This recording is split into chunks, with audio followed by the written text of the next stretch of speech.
diz assim, olha, uma mulher rica, que a Bíblia não diz o nome dela, mas diz assim, olha, sucedeu também um dia, indo Eliseu, que foi um profeta de Deus no passado, a Sunem, havia ali uma mulher rica, a qual reteve a comer pão. E sucedeu que todas as vezes que passava ali, se dirigia a comer pão. E ela disse a seu marido: eis que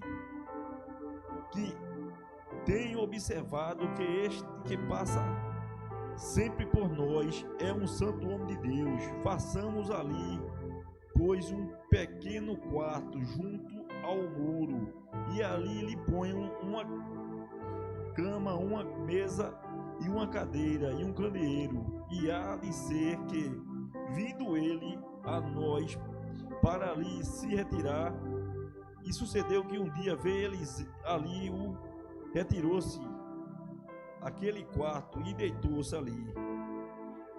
E então disse a seu moço Geazi: esta sulamita, chama essa sulamita.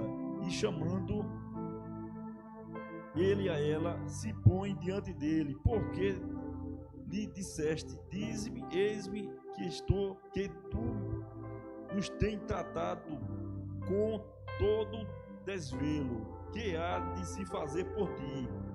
Haverá alguma coisa que se fale por ti ao rei ou ao chefe do exército? E disse ela: eu habito no meio do meu povo, não. Então disse ele: que há de se fazer por ti, por ela? E Geazi disse: ora, ela não tem filho, e seu marido é velho.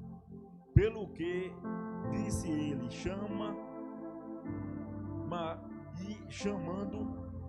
a ele, ela se pôs à porta. E ele disse: a este tempo determinado, segundo o tempo de uma vida, abraçarás um filho. E disse ela: não, meu senhor, homem de Deus, não minta a tua serva. E concebeu a mulher e deu à luz a um filho, num tal tempo determinado. Olha aqui, olha. Essa mulher honrou um homem de Deus, e o que ela precisava estava dentro dele. Ou seja, não só ela, tem vários personagens na Bíblia que, pelo fato de ela honrar uma pessoa, o que tinha dentro daquela pessoa passou para ele. Veja aqui, o milagre que ela precisava, que ela nem pediu, o profeta abriu a boca e abençoou ela com o filho. Depois de 12 anos, a criança veio a morrer, mas ela tinha a unção daquele profeta dentro dela. Por quê? A unção que tinha nele passou para ela, e ela foi aos pés do profeta, e o menino ressuscitou e cresceu junto com ela. Não só ela, tem um também chamado José na Bíblia.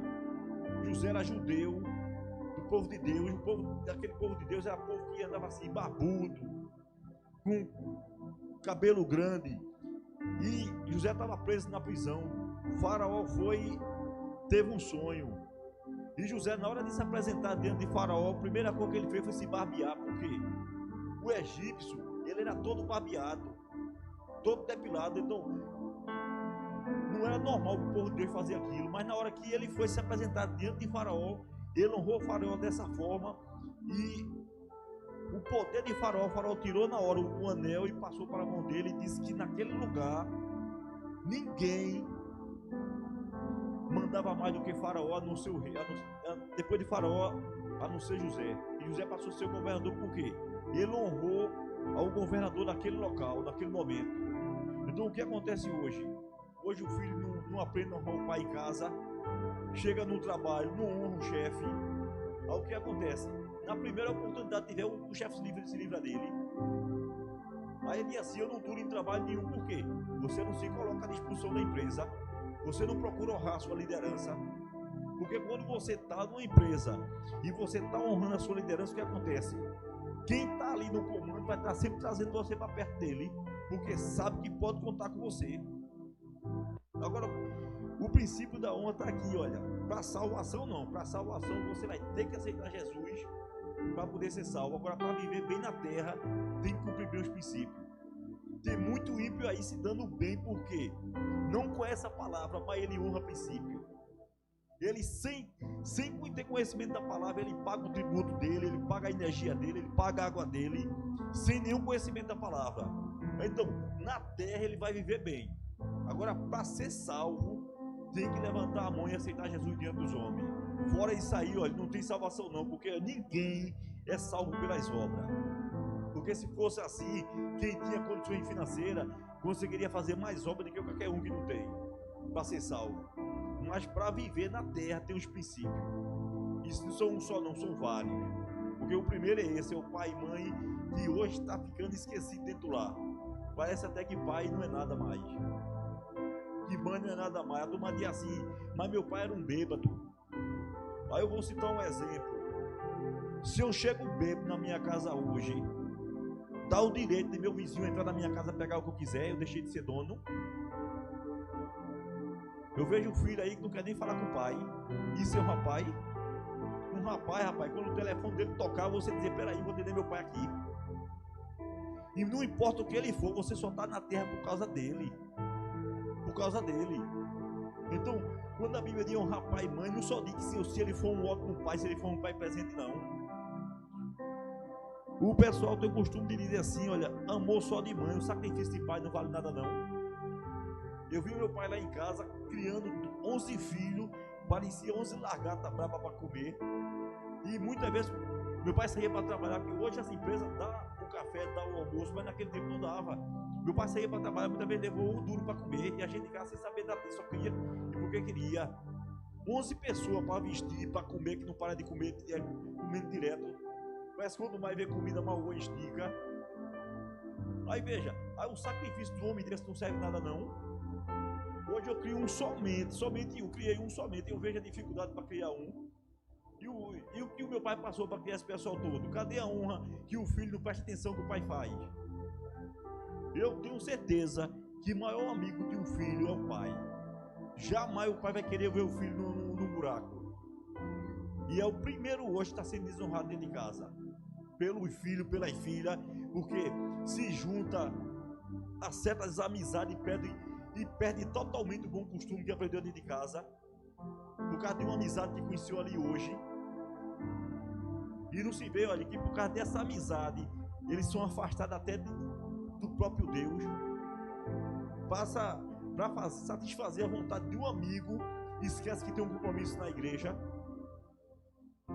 Para satisfazer um amigo que na primeira oportunidade que tiver, ele diz assim, tamo junto e misturado, na primeira oportunidade que tiver, ele cai fora, deixa você sozinho.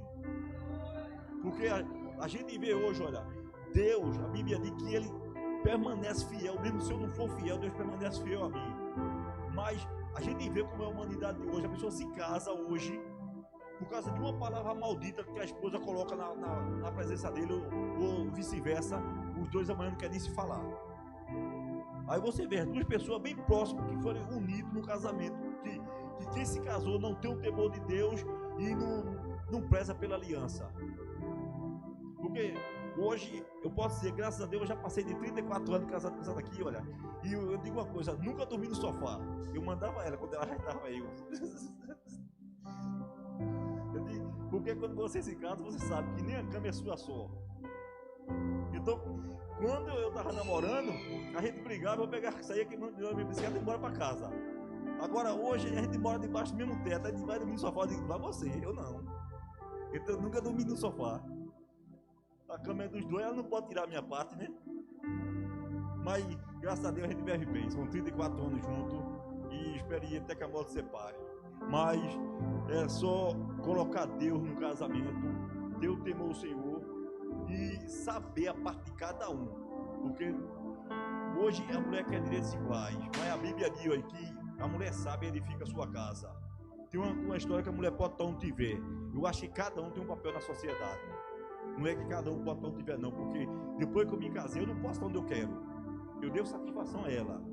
E mesma coisa, ela não pode estar onde ela estiver, ela deve satisfação a mim. Porque se a Bíblia diz que é uma só carne, então cada um procura seu lugar dentro da sociedade e dentro do casamento. E eu agradeço a oportunidade e aplaudo ao Senhor.